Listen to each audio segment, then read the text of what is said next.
बऱ्याच मुलामुलींना मी बघत असते की त्यांचे एक्सपेक्टेशन्स खूप जास्त असतात.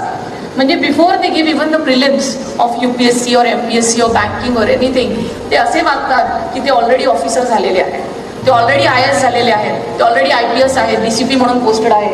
असं खूप मुलांचं मी वागणं बघितलेलं आहे. मला इथे सांगावंसं वाटतं की प्लीज असं करू नका.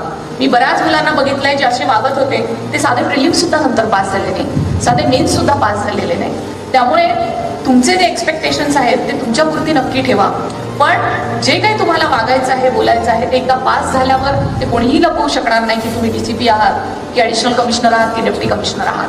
पण हे सगळं व्हायच्या आधी तुम्ही प्लीज असं वागू नका as if you have cleared the exams. Let me tell you, UPSC is one of the toughest exams in the world. It is considered to be the second toughest in the world. Chinese civil services नंतर ही सगळ्यात कठीण परीक्षा आहे.